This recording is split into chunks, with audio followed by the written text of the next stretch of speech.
and good evening, baseball fans, and welcome to a brand new episode of the Bullpen Bulletin here on IE Sports Radio, your direct feed for all that is sports. We have an official World Series champion. It is a feat as the Dodgers managed to knock off the Toronto Blue Jays in what can only be described as a instant classic World Series, going 7 games, multiple escapes, went extra innings, including a 19-inning absolute thriller. We're going to break down what happened in each game, how we got to where we were, and how the Dodgers ultimately finished off the series. It was a great one, folks. I enjoyed it. I know all of my colleagues here on the radio network, Ricky and more, enjoyed it as well. But beyond that, we are in our season finale of Bullpen Bulletin. That's right, 35 episodes yet from beginning to end. And we're going to wrap it up here. We've got some Gold Glove winners were announced. We're going to talk about that a little bit. We have the rest of the finalists were announced. MVP, Cy Young, Rookie of the Year, and Manager of the Year. We're going to take a look at the finalists there. We have we have other news going around the league. Lots of different things have happened. The Braves have a manager now. The Marlins have a GM. Lots of different things happening. Guys opting out of contracts. The season is over, but the off season is just getting underway. So we're going to take a look at what's currently happening and take a look ahead to the off season and the adventures that I am sure it is bound to hold. Once again, thank you all for tuning in. You've got Ricky K and Mike Patt here for you on the Bullpen Bulletin here on IE Sports Radio, your direct feed for all that is sports. We're going to hear a quick word about our sponsors and get right to it.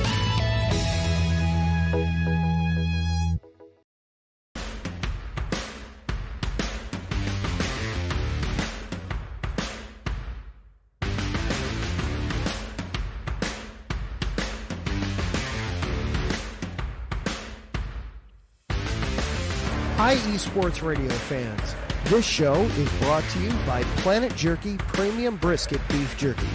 Planet Jerky is the official jerky of the 2022 California League champion Lake Elsinore Storm, Single-A affiliate of the San Diego Padres.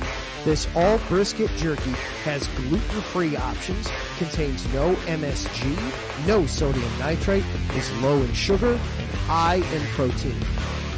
Go to their website at planetjerky.net and follow them on Instagram at Planet Jerky.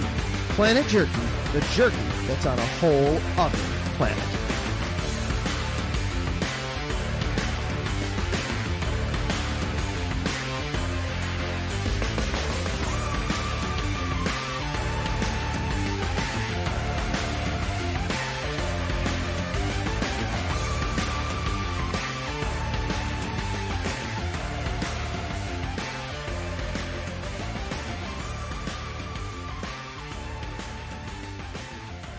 And welcome on into the season finale of the Bullpen Bulletin here on IE Sports Radio, your direct feed for all that is sports. Like I said, 34 episodes have come and gone. This is episode 35, and this is wrapping up the whole thing, of course, with the World Series coming and going. But reminder for those of you who are fans of the show or fans of either Ricky or myself, you can follow us on X. You can follow Ricky at Rickinator555, and you can follow yours truly at IESR_DMV. And of course, this is a festive occasion, wrapping up the season, wrapping up the baseball season, which is perfect timing because it's starting to get pretty chilly outside. It's not really feeling like baseball anymore. And of course, to celebrate that, Ricky and I do have fun beverages with us.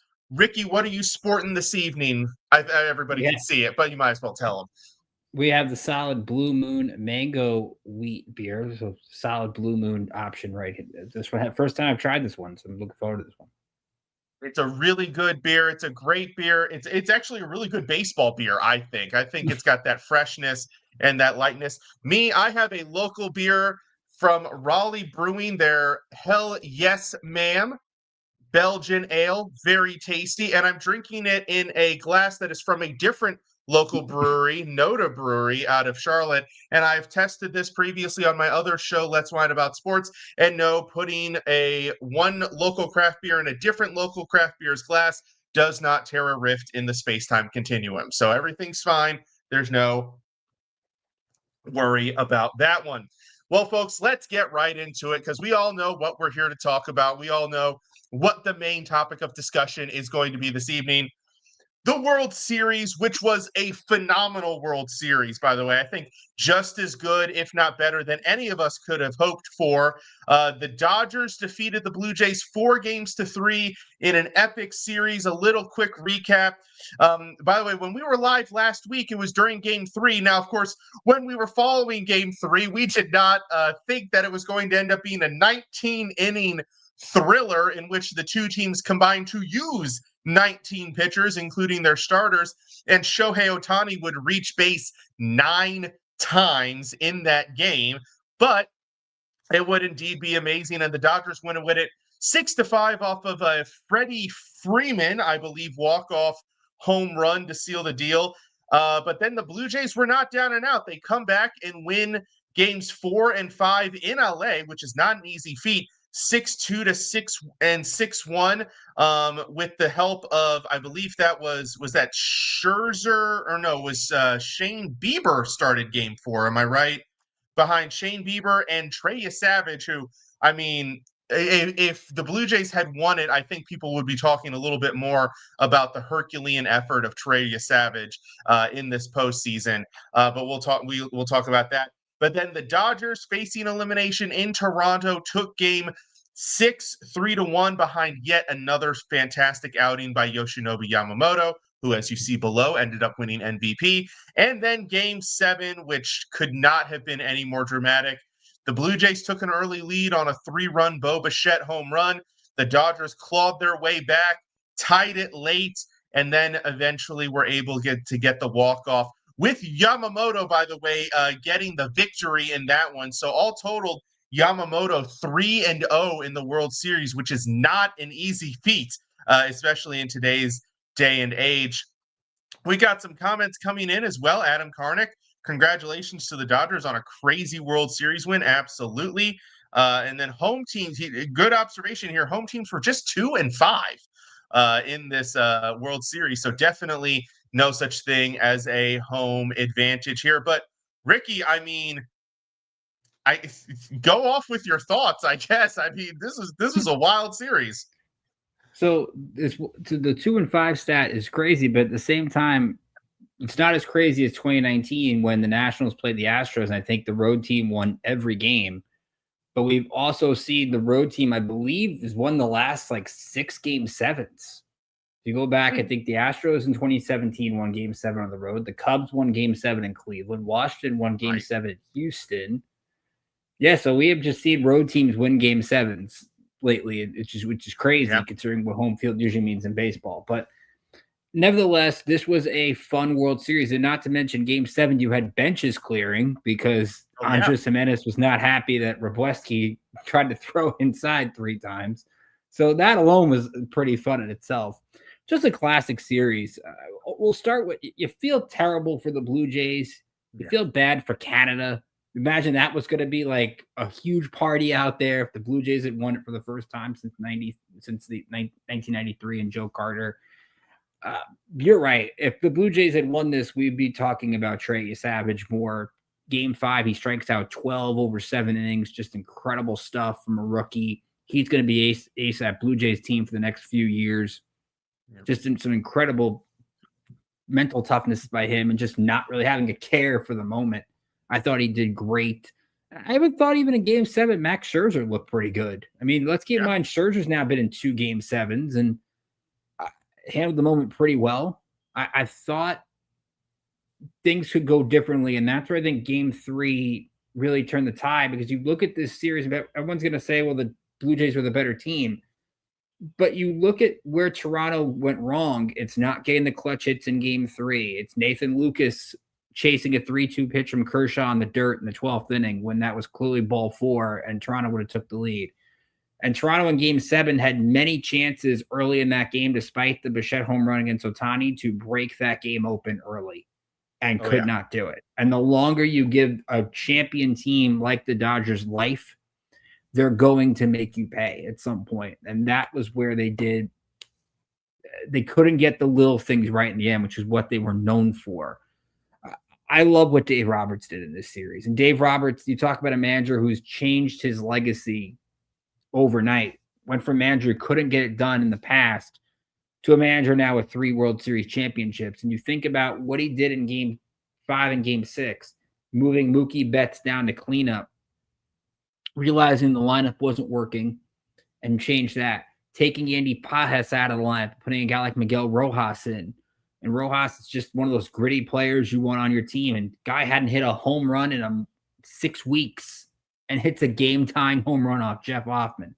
Like, that's the stuff you just read home about. And it's just an inch here, an inch there, where there was Pajes somehow running into Kike and making a catch, whether it was IKF not getting a great lead, which I think it was the right call. I don't know if you agree, Mike. I thought that was the right call by IKF to bunt. Especially after Vlad gets the double. And it was a really good bunt. Yamamoto makes a hell of a play to get IKF at first base. So it wasn't if he's not laying a bunt down to get the sacrifice. He could have got a hit off that bunt. Like that. Like, I don't blame him there. And to me, it's up to Toronto to get it done. Barger gets walked, and then Kirk hits in the double play, unfortunately. And he has 17 double plays this year.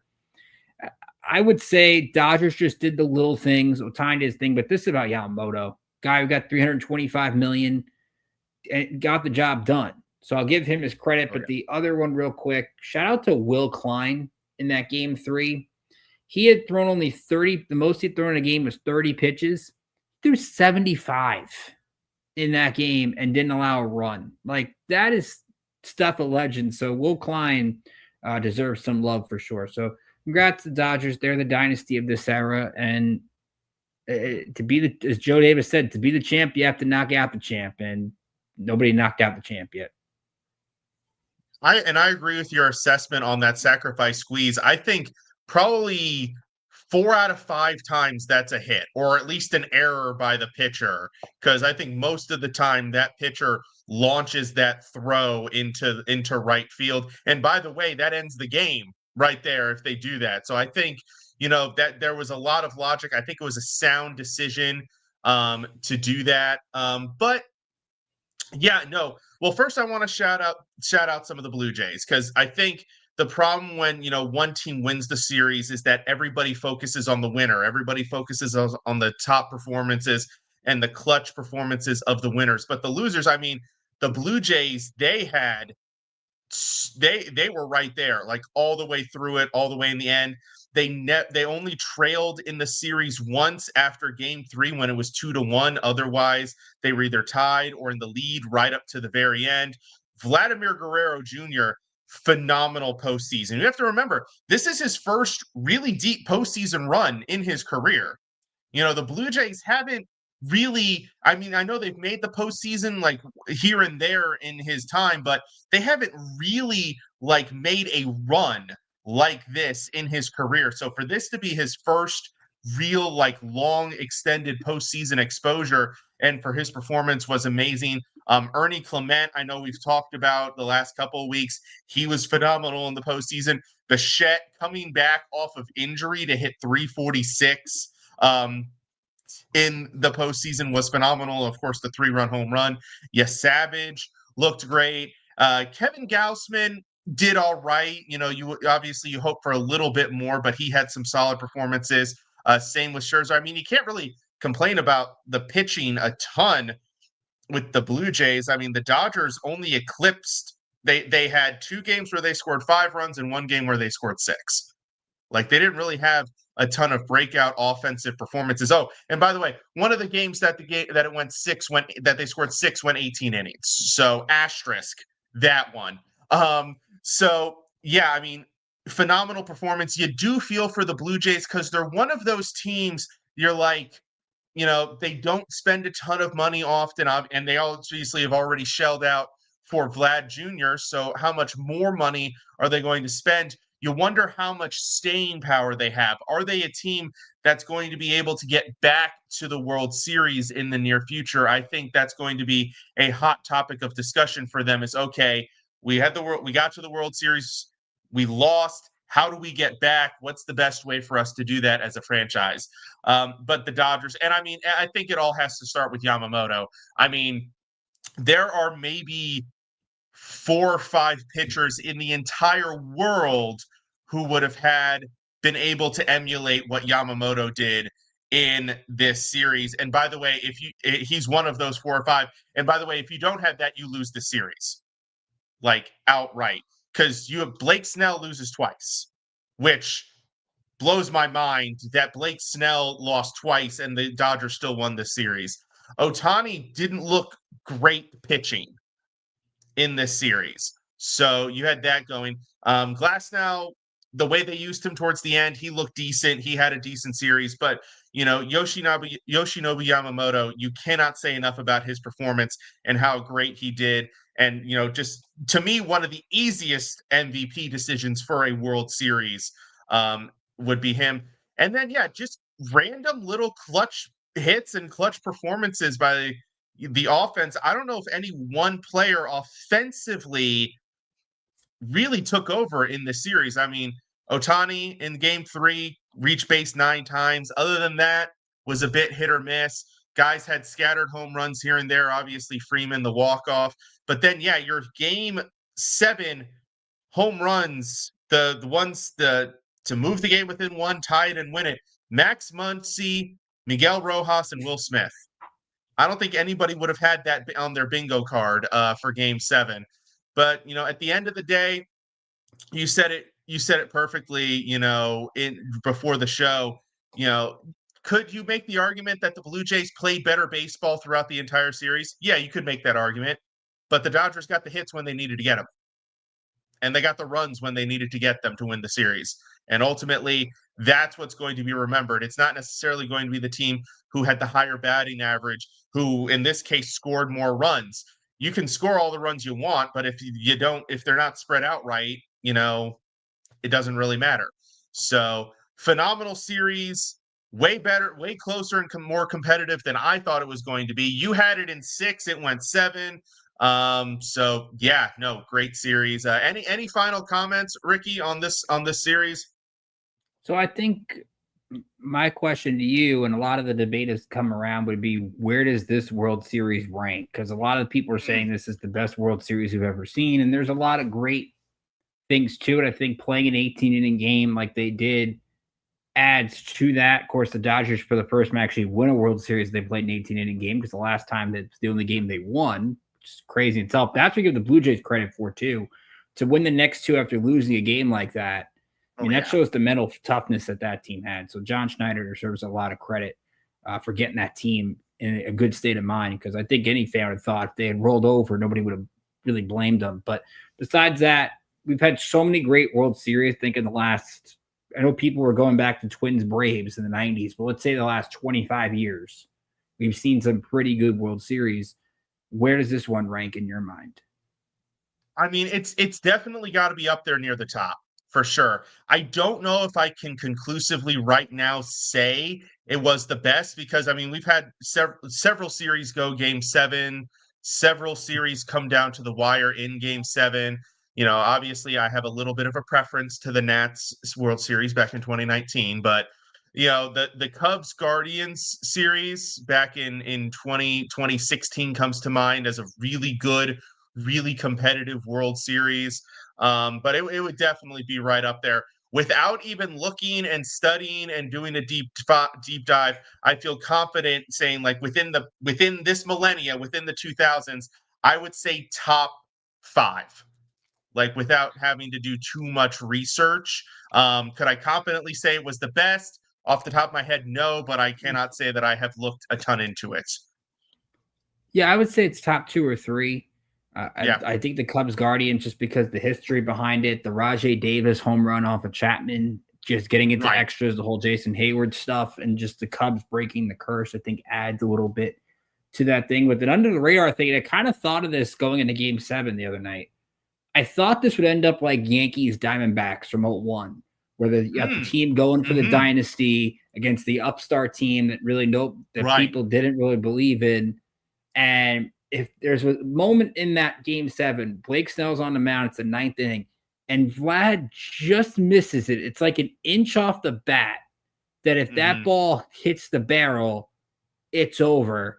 And Vlad has like this moment, and then the dynasty ends because the Blue Jays pulled off this miracle win. You would thought that when they loaded the bases in the 9th inning, maybe that would have been the case. That the Luis Gonzalez blue pit. You could have saw that when Jimenez had the blue pit in game 6, only for Kike to catch it and double up Barger at second base.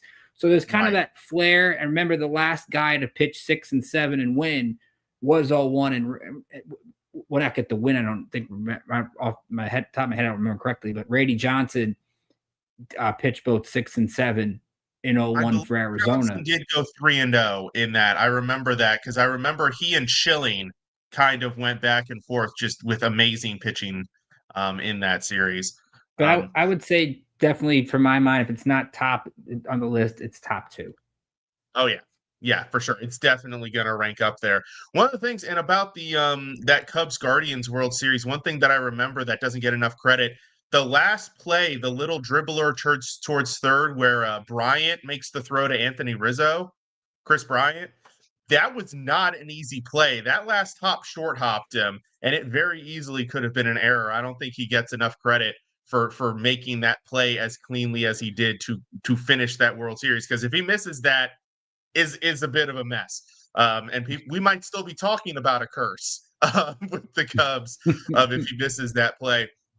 But yes, phenomenal World Series. And I'm happy that the season ended that way. I'm glad that it ended with a great competitive World Series we're going to be talking about for a while. But of course, the season finishes. And of course, there are season finishing things that happen, one of which we discussed last week, and we're going to touch on it briefly here. Tonight, we had the Gold Glove winners were officially announced, and there were just, we kind of talked about it last week, and there were some interesting little tidbits in this one. The one that's really interesting to me, and of course, everybody will see why, is in the American League, shortstop Bobby Witt Jr. and third baseman Michael Garcia of the Royals won the Gold Gloves for their teams. They're the first teammate shortstop third base duo to win the Gold Glove award since J.J. Hardy and Manny Machado did it for the Baltimore Orioles back in 2013. So, of course, I had to bring that fact up. Props to the Cubs, as Adam Karnick in the chat points out. The Cubs did get 3 Gold Glove winners. Pete Crow Armstrong, who I still think robbed it from Jacob Young, but like I said, that's a hill I'm just going to have to die on. Nico Horner and Ian Happ won it there. And then just some of the other guys we kind of expected. Patrick Bailey for the Giants and Logan Webb for the Giants, a couple more teammates there. Fernando Tatis Jr. won the Gold Glove in the outfield. I know he had a great season there. Max Fried for your Yankees there, Ricky, won the Gold Glove in the American League. And the Toronto Blue Jays had 4 nominees, but only 1 winner, and it was Ty France, who they acquired at the trade deadline. So just a little bit more insult to injury. But Ricky, were there any other interesting tidbits you had there on the Gold Gloves? So the fun fact about the Gold Gloves is 8 players got their first Gold Glove, while we've had 3 players win their 4th Gold Glove. The 3 players that won their 4th, Ian Happ has won 4 gold. I would have never guessed Ian Happ's got 4 Gold Gloves. Stephen Kwan, which is no surprise that he's got 4 Gold Gloves. But Max Fried also wins a Gold Glove. He won 3 straight with Atlanta. He is the first Yankee pitcher to win a Gold Glove since Mike Mussina, almost 20 years ago. Mike Mussina in his 20-game win season in 2008. So you got to love when the Gold Gloves, you get guys that have never won one, and then you get guys that, well, we kind of expect to win one, but sometimes they're controversial, sometimes they're not. I don't really know if there's many controversies necessarily with this list. I think when you look at the stats, you kind of can make a case for anybody, but Congrats to the first timers, and for those guys, Freed, Hap, and Kwan, who get 4 Gold Gloves. We might talk about Stephen Kwan a little bit later. Yeah, I think so. But yeah, no, Stephen Kwan, phenomenal, and it wouldn't surprise me as long as he sticks in left field. He could get to, by the end of his career, double-digit Gold Gloves. I could see that happening for him. He's just so excellent out in that left field spot there. And additionally, in other, kind of wrap up the season type stuff, we have the awards finalists, which were announced. The major awards being MVP, Cy Young, Rookie of the Year, and Manager of the Year. We had talked about the award odds, or yes, I believe we had maybe towards the end of the season, but now we officially have the finalists.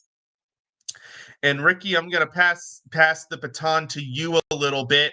Were there any real surprises, any real, question marks that you had here? And which races are you most curious about?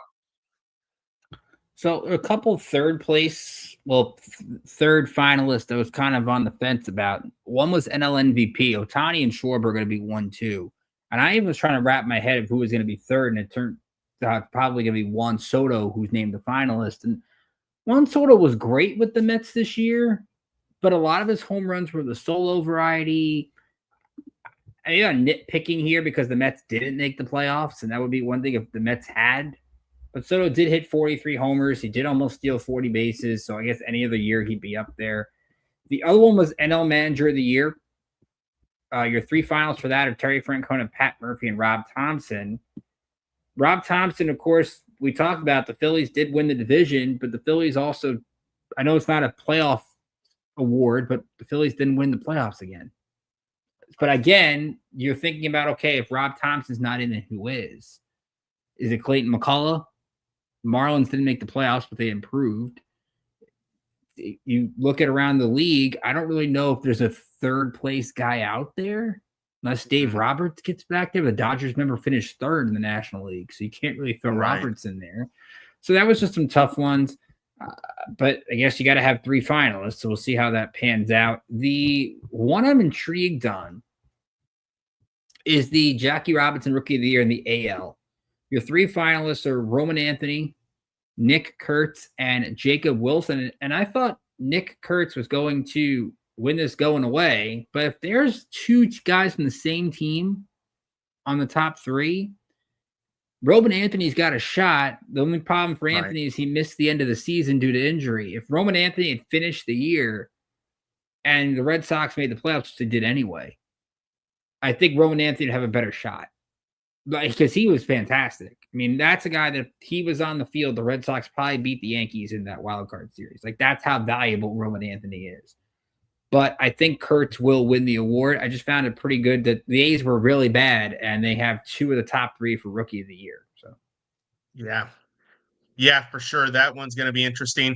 I'm actually looking at the Jackie Robinson NL Rookie of the Year award. I think that's a really interesting one. You've got Drake Baldwin of the Braves, who had a very good year catching, both offensively and defensively. You had Caleb Durbin of the Brewers. Solid year for him, but not numbers. None of these are numbers that are like blowing my mind. Like, none of them had like Nick Kurtz's 33 home runs or 36 home runs, or Jacob Wilson's 311 batting average. And then the third option is Cade Horton of the Cubs. Now, Cade Horton missed some time towards the end of the season, missed the Cubs playoff race. And honestly, I think that might have helped his cause, because I think Adam Karnick kind of mentioned it after the division series. You can make the argument that the Cubs might win that series with Horton on the mound. So I think that might have helped his cause more than him actually pitching in the playoffs, which, as you mentioned, it's not a postseason award, but I think you can take the Cubs' lack or loss of performance in the playoffs and maybe apply that logic a little bit here in this case. And then, of course, the raging debate that everybody is going to be talking about even after the award is announced, is going to be Aaron Judge versus Cal Raleigh in the American League for MVP. And it's sucks because two phenomenal seasons, but no matter who wins is going to be mired in a bit of there's probably going to be some controversial opinions, and it's going to be one of those awards. And I'm sure you've seen this on social media where people pull statistics from like awards races like 20, 30, 40 years ago, and they put the players next to each other and they say, guess which one won MVP that year. And then it sparks the debate. I have a feeling it's going to be like one of those races there, the American League MVP. But all phenomenal performances, and kind of like you said, lots of cases where it's like, okay, they gotta put a third guy in there. Jose Ramirez is the same for the American League MVP, even though he had a fantastic season. If he gets one second place vote, I'd be very surprised, given how the other two played. That is going to do it for the first half of our show. We're going to take a quick break. When we come back, we're going to jump into other current news going on around the league and, of course, wrap things up by taking a look at our off-season ahead. But it might be a good one. But do not go away. You're listening to the Bullpen Bulletin here on IE Sports Radio, your direct feed for all that is sports. Rise and shine. It's 4 a.m. The stars are still out. The sun is beneath the horizon, but it's time to punch in and go to work. The comfort of your warm-ups turns into the grinding out of your reps as the clinking and the clanking of the plates create a symphony of euphoria. There's no other feeling like it. Earn it, burn it, and take what's yours. IE Sports Radio has proudly partnered with Vital Apparel, a brand that not only fits great, but also promotes and donates to mental health research. Use our code IESR to get 15% off their comfortable and inspiring gym wear and help them on their amazing journey to support mental health. Go hard, take part in your iron therapy, and be strong. Because when your mental health is as strong as you are, there's no telling how far you'll go.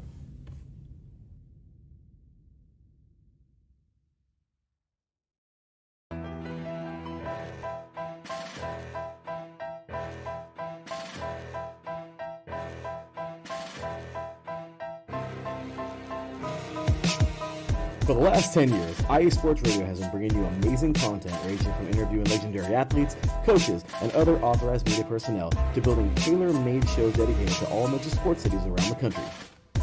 Make sure to follow us at IE Sports Radio on X, Instagram, Facebook, TikTok, and YouTube to keep up with the latest in sports and with all of our shows. Also, make sure to check out our daily updated website at iesportsradio.com. At iesportsradio.com, you can see our daily show schedule and check out all of our show pages with personal bios to learn a little bit more about each of our awesome hosts. In addition to our show pages, you can catch the IE Sports Radio blog, Hall of Fame, Fans of the Month page, and our merchandise shop, including t-shirts, tank tops, caps, long sleeves, hoodies, and more. For now over a decade here at IE Sports Radio, we've continued to be by the fans, for the fans, and we thank you all for your support and for making IE Sports Radio your direct feed for all that is sports.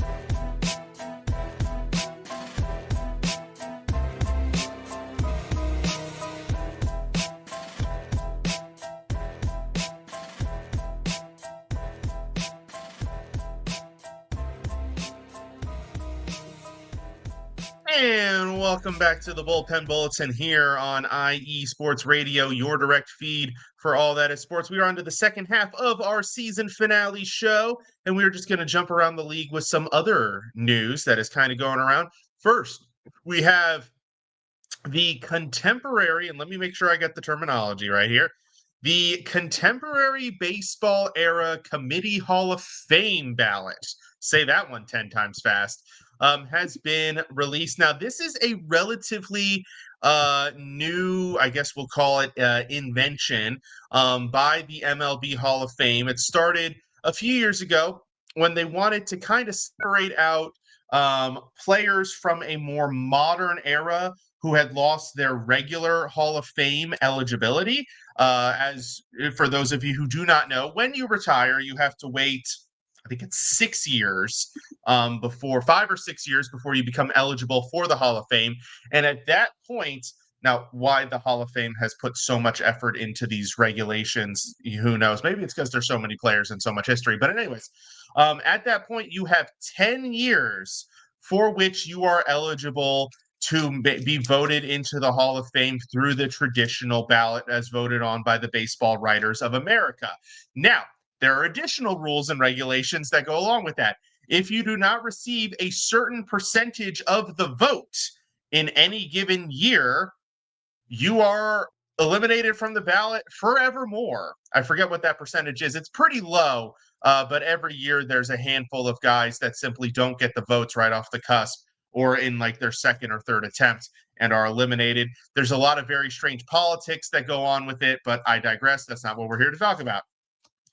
Now, the committee, the Hall of Fame, has had a classical era committee for years where they have voted in players, managers, personnel from the older eras of baseball, guys who played in the before the 80s, I think is the cutoff, 60s, 70s, 50s, going on back.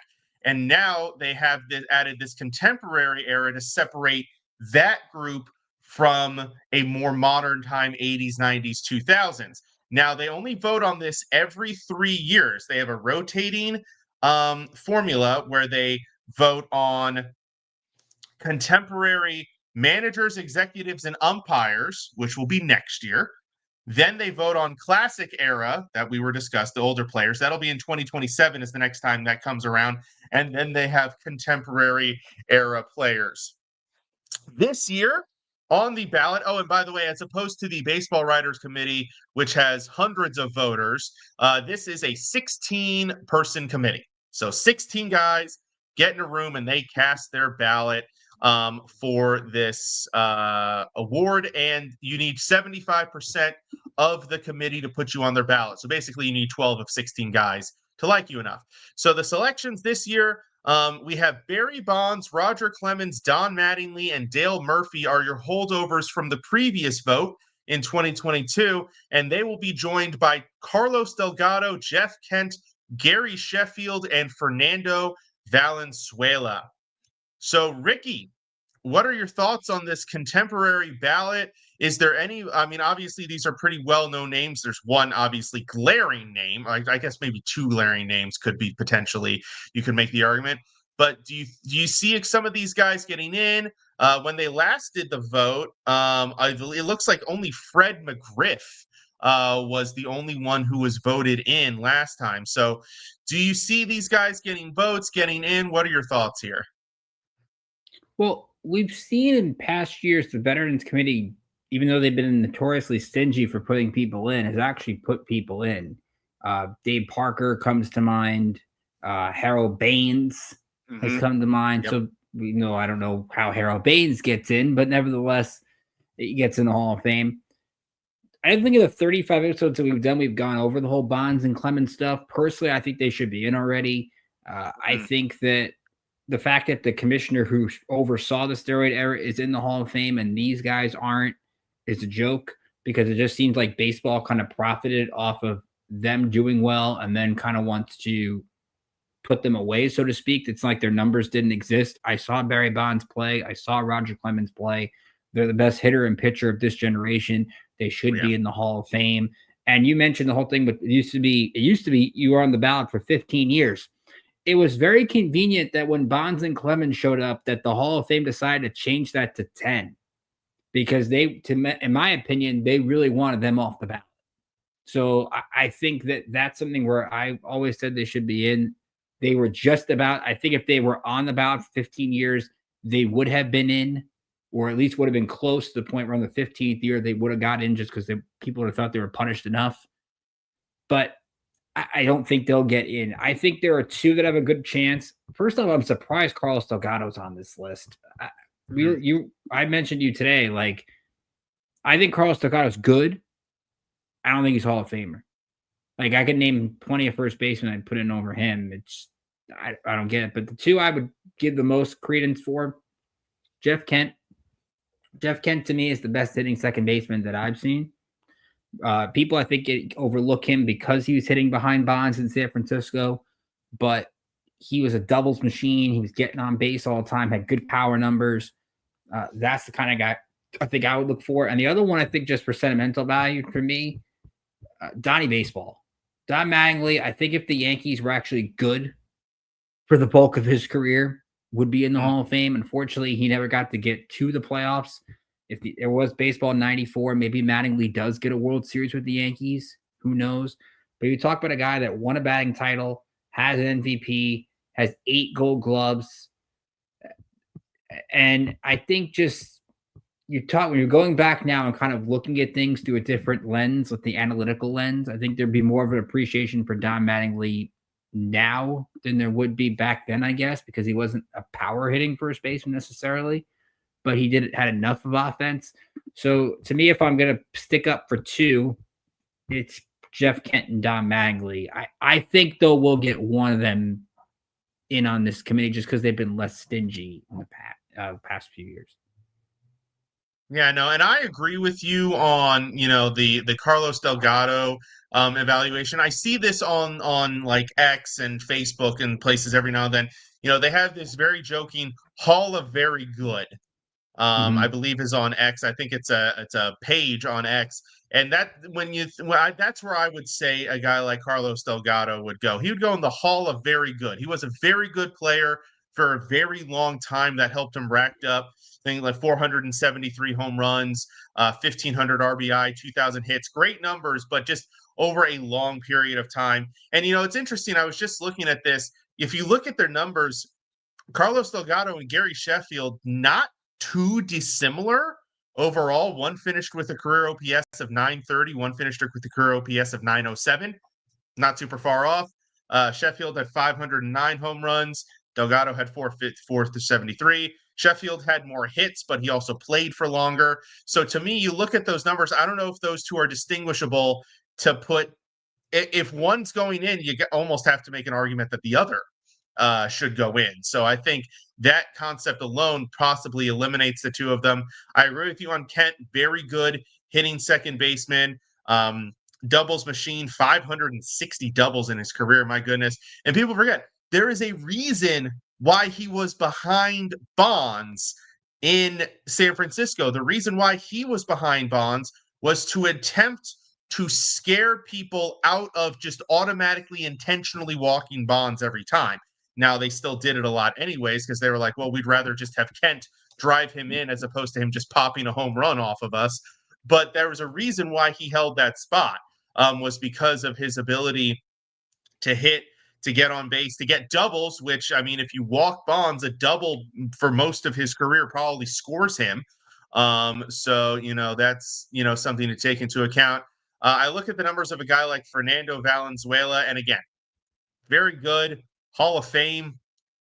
You're opening up a can of worms if you put Fernando Valenzuela in as a pitcher into the Hall of Fame, about who should be in and who shouldn't be. I like your evaluation of Don Mattingly, Bonds, and Roger Clemens. I agree with you. I think Bonds, you look at the steroids and everything, but before the steroids, I mean, dude had Hall of Fame career already. Like before we even got to 2001. He had already had a Hall of Fame career. So, and then Clemens, great pitcher. Dale Murphy is an interesting one. I can't say I know a ton about him. Played in the 70s and 80s for the Braves, ended his career with the Phillies.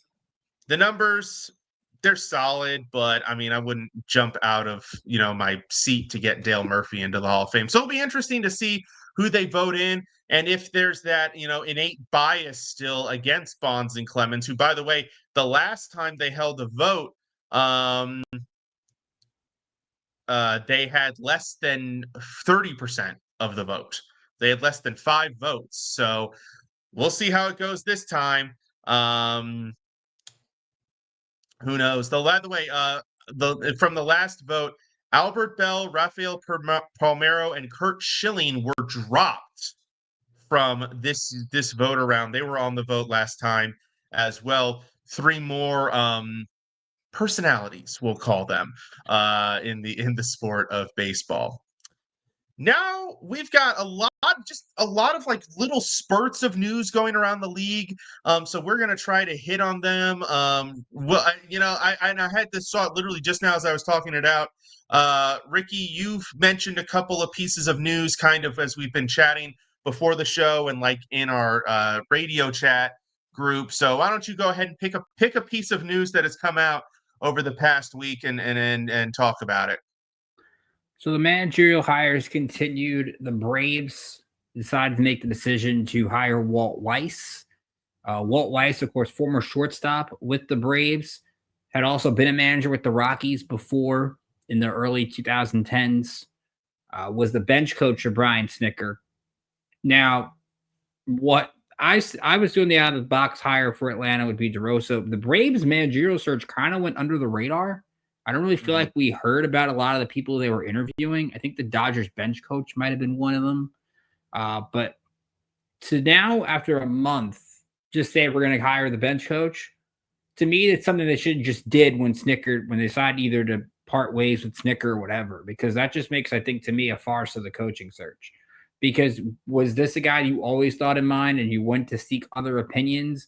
And does it really change anything in Atlanta for a Braves team that really is going to rely on the veterans? And if you argue that the veterans were kind of going through the motions, does hiring the bench coach really change that? I don't really know. So I'm kind of confused. I'm interested to see what Alex Anthopoulos has to say about it. But to me, that was kind of a surprise. The other out-of-the-box thing that was interesting, the Colorado Rockies are having a really tough time filling their head of baseball operations. So before they hire a manager, they've got to hire a guy who's going to run the whole show.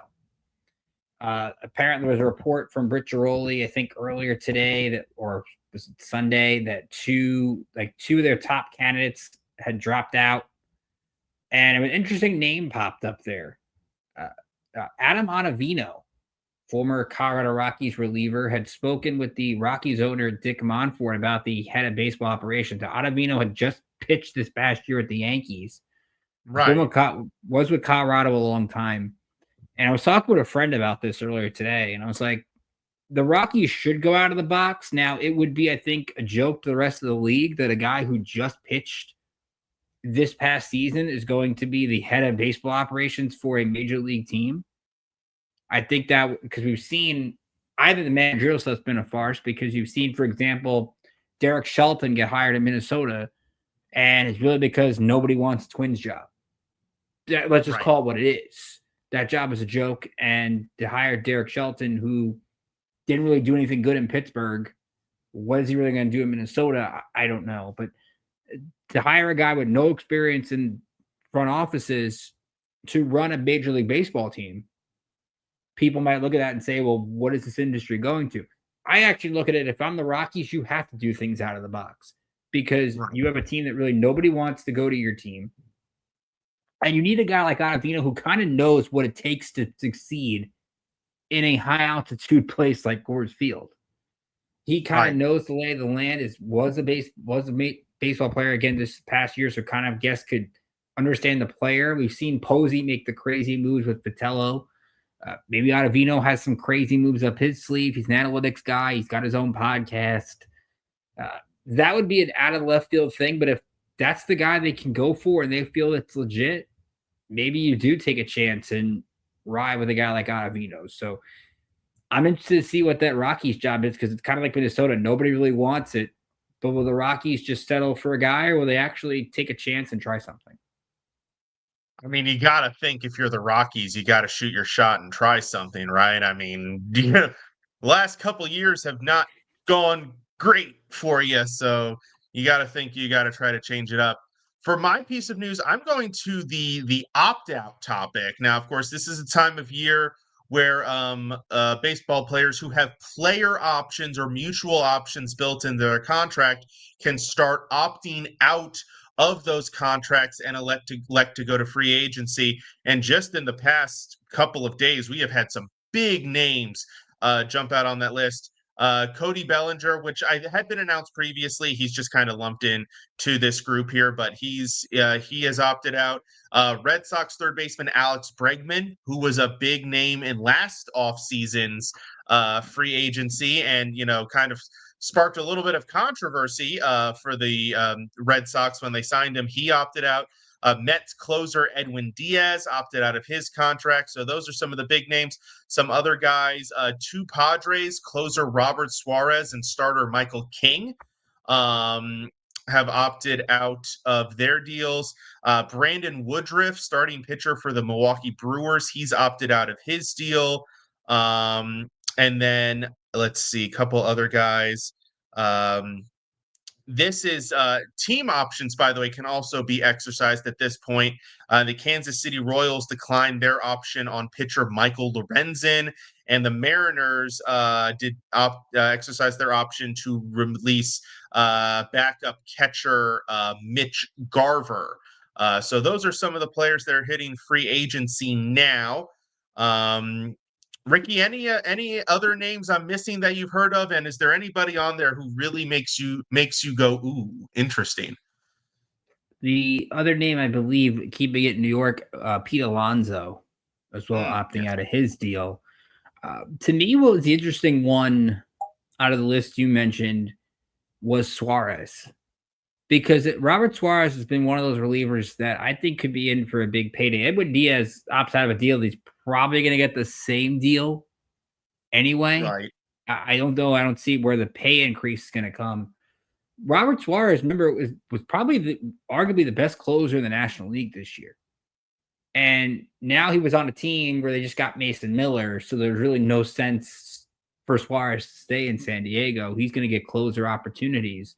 That's a guy I think it's going to make himself a whole lot of money, because I'm looking around the league and there's not really a lot of teams with set closers where I can name like 5 or 6 contenders where I'm like, you know what, if he goes there, he makes that much of a difference. Like, that's a guy that, yes, people know him for giving up the home run to Harper a couple years ago with the Phillies. Right. But I think he's a guy that can make a huge impact on a team that, yes, he's not in that New York East Coast bubble, but that's a guy that if your team signs him, I think you'd be pretty happy with getting a guy that can get big outs in the final 2 innings at the very least. Right. Yeah, absolutely. And between Diaz and Suarez, the closer market definitely just got a lot more interesting. Now we move to the off season ahead. This promises to be a really interesting one. A lot of big names are going to be discussed, both on the trade market and in free agency, in addition to all the names we just talked about. Obviously, the prize is going to be Kyle Tucker. He is going to be getting a really large payday. Lots of pitchers have been discussed on the trade market. Tariq Skubal, Maket Gore, Joe Ryan, and Pablo Lopez of the Twins. Freddie Peralta's name has come up. Lots of different guys there. So, Ricky, looking ahead to the offseason, what are some of the things that you're going to be watching for? And maybe give us a bold prediction here on something that you think is going to happen. Well, big picture to me is going to be how many long-term deals actually get done. Because let's remember, there's this looming specter over the sport that there's probably going to be some kind of lockout at the end of 26. It's just going to matter how long it is, because you have owners versus owners, owners versus players, where you don't know how many guys are going to lock in long term because of that. Like, you have a case in manager wise where Kurt Suzuki's only got a 1-year deal with the Angels to be the manager, which is crazy, but nevertheless, that's what's looming over the sport. How many big time contracts are actually going to happen? How many guys are going to hold out for a long-term deal because they want security going into the lockout? How many teams are going to say, you know what, I don't really want to take a chance on giving long-term deals because of that? So that's going to be an interesting factor, I think, league-wide. I'm going to be interested to see how many big figure deals actually get paid in this market. The player I'm interested in the most is Pete Alonso, because last year he kind of got screwed in the fact there were so many first basemen on the market that there was no home for him at the end. This time with Vlad Jr. staying in Toronto, he's the big prize in terms of first baseman. And we know David Stearns to the Mets has constantly preached run prevention, run prevention, run prevention. Pete Alonso's not a great defensive first baseman. No. And the way I see it with the Mets is if David Stearns had it his way, Pete Alonso doesn't come back. But Steve Cohen, he's got big bucks. Steve Cohen knows how much Pete Alonso is loved by Met fans, wants him to be a Met for the remainder of his career. What wins out? Because I think Alonso's got suitors. The team to me that's in mind, the Boston Red Sox. The Red Sox would use a first baseman like Alonso to add more power to that lineup. The Cincinnati Reds could use another big bat in that lineup right in the middle. And I don't think the Reds would care about a guy who's struggling defensively. There's one guy who can rake with Ellie De La Cruz. Imagine those two. So to me, I'm interested to see which wins out. I'm going to keep it big. I don't know if it's bold enough. I'm going to say the Red Sox get either Joe Ryan or Pablo Lopez. I think we've seen Craig Breslow go big. Last year, he goes out and gets Crochet before the season. We know the Twins are open for business. I can't see them going into next year with Joe Ryan and Pablo Lopez. The Red Sox do have a lot of good young talent, a lot of good young major league talent that they could deal from. We just saw two guys get the Gold Glove in Rafaela and Abreu. Maybe one of those guys is put in there. And I think the Red Sox could maybe see this. This is Craig Breslow's opportunity, I think, with the American League as wide open as it is, especially if Detroit's going to get rid of Skubal, which I still think is ridiculous from last week's show. But Toronto's got a lot of pitchers going into free agency with Scherzer and Bassett.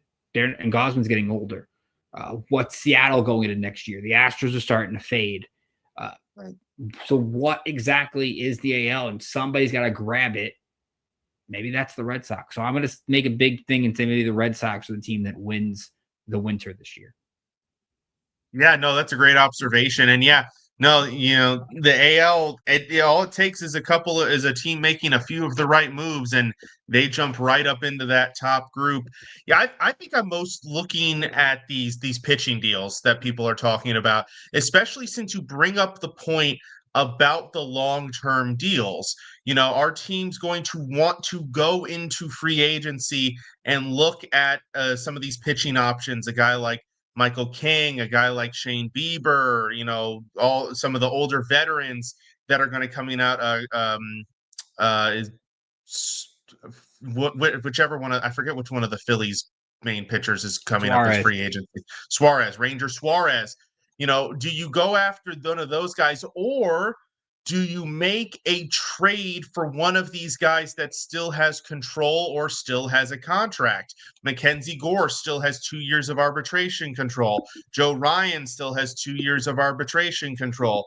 Pablo Lopez comes with a preset contract.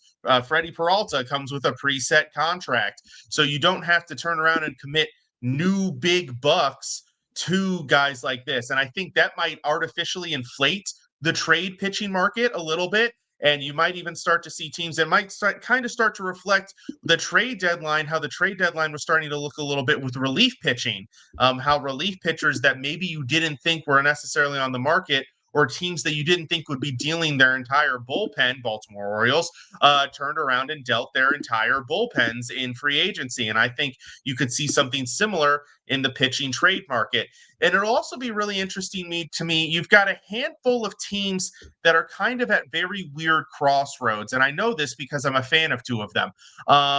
Teams that are like in weird spots in their rebuilds. And it's like, do you cut the rebuild in some cases for a team like the Nationals where the rebuild hasn't really worked out? Or I'm trying to think of, some other examples kind of across the league, maybe like the Cardinals, who things didn't really work out with the way they had it encapsulated there. Or, do you try to retool and maybe make a run in 2026? Or teams that had been doing great and then maybe took a step back. And a team like the Diamondbacks, for example, to not go with the homer pick, a team that had been playoff caliber a couple of years, but then, injuries kind of hit, they take a step back. The Giants, who were a playoff team until they traded for Rafael Devers, very strange how that worked. What do they do? They're kind of in a weird little crosshairs. the Orioles, of course, with how all their young talent, but they took a step back this year. So it'll be interesting to see the handful of teams that are in crossroads, and they could go a couple different directions, how they play it. And for my bold move, and maybe it is bold, maybe it isn't bold, but I think, there's been lots of talk, about, only a handful of teams spend, only a handful of teams acquire talent. And I think, the Dodgers, obviously, with their back-to-back World Series and their payroll, they've been painted as the quote-unquote villains of this problem that baseball has, which you and I have talked about. The problem isn't necessarily that teams acquire all of the talent. It's that not enough of the other teams are willing to spend money to get the talent. Not enough teams are willing to shell out a, $100 million contract, make the right trades, give up some of their prospects to get top talent. It's the lack of balance in commitment from the owners, treating it as two different levels of business. Some owners are just trying to make their business by cutting as many costs as possible. And then some owners are trying to make their business by, well, let's invest in the business and let the business thrive. And, you see both of them, in, some of these teams across the league. But I think the Dodgers being painted as this villain, I think they make a couple more moves that really just exasperate it. And maybe it'll be with the intent of stirring the pot just a little bit more. Maybe it'll just be because they're like, screw it. And I think it's going to be a little bit different. In the years past, they've just been shelling out money. I do think they dive into that trade market. I do think they commit to some of their prospect pool, which features 7 top 100 prospects, according to MLB.com, plus several other really quality ones if you go down. They actually have a really strong prospect pool. They could deal a handful of these guys, still have good prospects. Oh, and then go for the three-peat and just say, well, if there is going to be a lockout in 27, at least we went ahead and won 3 World Series before you're doing it. And my super bold part of that, my dark horse thing that we discussed before, is go. You know what, Dodgers? Be the villains. Go get Tariq Skubal from Detroit and add him to your rotation. Give up a handful of these top 100 prospects. Make a deal kind of similar maybe to what Chicago offered for Garrett Crochet last year, where Chicago offered a couple of top 100 prospects and a couple other really good pieces. Or maybe you model it after the Corbin Burns trade a couple years ago, because I think control-wise, Skubal's closer to where Burns was at that time with that last year before free agency. So go be the villains, LA, and go add Tyreek Skubal to your rotation and just flip the bird to all of Major League Baseball, since you've been painted as the villain of this problem. Or maybe you don't go all the way for Skubal. Maybe you do go for a guy like a Joe Ryan or a Mackenzie Gore. Maybe that's a little bit more reasonable, but still. And of course, we are at our finale. I'm almost out of my beer. I don't know about you, Ricky. We're getting there.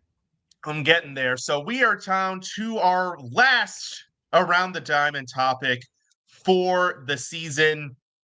Ricky, take it away, sir. What do you got on your mind tonight? Well, first off, so before we do this other stuff, let's talk about. I actually have one more trivia question. Ooh, I like trivia. I don't think it's that hard of a trivia. We'll see. The Blue Jays were originally one of only 4 teams to never lose a World Series. Of course, that ended. Who were the other 3? Ooh. 3 teams to have never lost a World Series. I'm assuming it doesn't count if they've never played in one. Correct. Okay, so we'll eliminate that possibility because I think there's a handful there. I only know this because they're newer, but I know they played the Marlins. That's one. The Marlins, because they're newer, but they've won one. They won 2. Two. They've won 2. Let's see. Teams that have never lost a World Series. Are they newer, older teams? One's newish. The other is not quite new. Okay. I don't know why this team are the Angels one of them? The Angels are one. The only one they played in is the only one they've won. 2002. Right. And I'm guessing they're the newer team because they're new-ish. I mean, I guess in the scope of baseball, where we have teams that have existed since the 1800s. Mm-hmm. So now we have an older team. No, you got the older of the two teams. Okay, so now we've got a newer. Oh, newish. That's yeah, it's new and.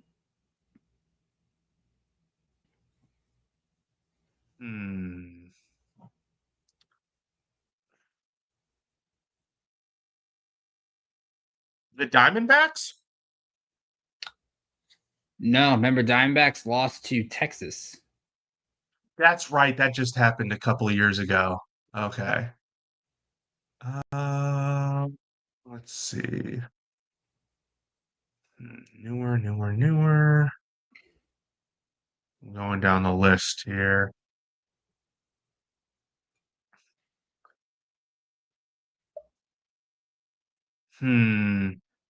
I'm gonna throw one last shot into the dark here. Is it the? I don't know why this name, but I'll shoot the shot. The Cincinnati Reds. Nope. Who's the other one? So the other one is your Washington Nationals. Yep. I should have known that one. The Expos never went to a World Series. The Expos never went to a World Series. Thanks to 1994. Well, shame on me for that one. That's what I thought you were to get first. But nevertheless, I want to thank, well, you'll probably mention this too, but I'd like to thank everybody that's tuned in over the last 35 episodes. This has been a love project by both of us and Alden. I don't think either of us thought we were going to get through a whole baseball season when this idea was put through. And we've gotten through the whole year, missing maybe like 2 weeks out of the year, which I think is pretty impressive for a weekly show doing college baseball, minor league baseball, all those things. So testament to you guys out there. Thank you so much. Mike, thank you. You've been a great host, guy in the ship. I think it's been a really fun partnership with you, and I think it's been fantastic. It is also my last show here at the network. I want to thank Larry B for bringing me in. It's been a wild ride the last year plus 2 years, doing things I didn't think I could do, expanding my podcasting horizons, doing regional shows, doing just an only one sports show, things I had never done before. And you guys, the listeners, have been great. The interactions we've received, the family that we have here at IE Sports Radio is fantastic. So thanks to all of you guys, and hope to hear from all of you in the future. But thank you. Absolutely. And thank you, Ricky. It has been a pleasure, sir, doing this show for you for as many weeks as we have, doing, everything from our divisional preview, which at some point we probably should have gone back and seen how absurdly incorrect we were. But in any case, yes, it has been a fun season, y'all. My Around the Diamond, I'm just going to say, be excited for the off season. The off season, I think, brings hope for a lot of teams. I know a lot of, the diehard fans out there are already automatically thinking, oh, my team's not going to spend money. My team's not going to do this. My team's not going to do that. And there are a handful of teams that are definitely in that, wheelhouse. But I think for a lot of teams, there is a hope, a thinking that, hey, maybe we will go out and make that trade for the big time pitcher, or maybe we will actually be able to sign somebody in free agency. But again, like Ricky said, we have a pending lockout coming. Might be the offseason to possibly curb your expectations on what owners and what GMs are going to do, on what they're going to shell out in free agency, because, there is a strategy to it. And if you look at other leagues that have headed towards potential labor disputes in the past, this is typically the time where everybody kind of slows down a little bit and kind of waits and sees how things worked out. So, for those of you who are entering this offseason expecting your team to trade and spend, maybe just take the expectations down just a smidge there, because I wouldn't expect there to be a ton of activity out there. That will do it for tonight's show. Thank you to everybody who has tuned in. Thank you to everybody who has tuned in to all 35 episodes we have had, going all the way back. I believe it was end of February was our first show. So we made March, April, May, June, July, August, September, October, 8 months, and then a couple extra episodes beginning and end there. So it was truly a blast talking about baseball. Like Ricky said, I learned things. I dove into areas of sport that I had never ventured into before. I had never looked so broadly, for example, at all the different prospects across the league. That was a first. Usually I just focused in on my teams. Diving into college baseball really in depth for the first time was a fun experience. Getting to see some of the absolutely ridiculous stats that some of these kids put up in college baseball was excellent. And of course, getting to follow a really interesting baseball season, a really interesting playoffs, several game 5s, game 3s in the wild card round, game 7s, both in the championship series and the World Series. Really fun competitive playoffs. And it was fun to see some different teams. The Blue Jays, not here very often. Great to see them doing that well. The Mariners don't make it that far very often. Great to see them have that run. The Brewers are there, the Dodgers are there. So I can't see that. The Reds made the playoffs, guys. Let's not forget this. They should be celebrating right along with the Dodgers winning the World Series. The ups and downs, the ebbs and flows, the who's hots, who's nots. It was a great season, and it was a pleasure to share it with you, Ricky, with Alden, with all of our guests that came on, with all of our fellow co-hosts that jumped in the chat, and so much more. Once again, thank you all for tuning in to the finale of the Bullpen Bulletin. Do enjoy the offseason. Do enjoy your favorite team. Or maybe, check out some baseball, or some football, some basketball, some hockey, all that's going on. So jump into that. Thank you all. This has been Ricky K and Mike Patt signing off for the last time on the Bullpen Bulletin here on IE Sports Radio. Your direct feed for all that is sports. Have a great one.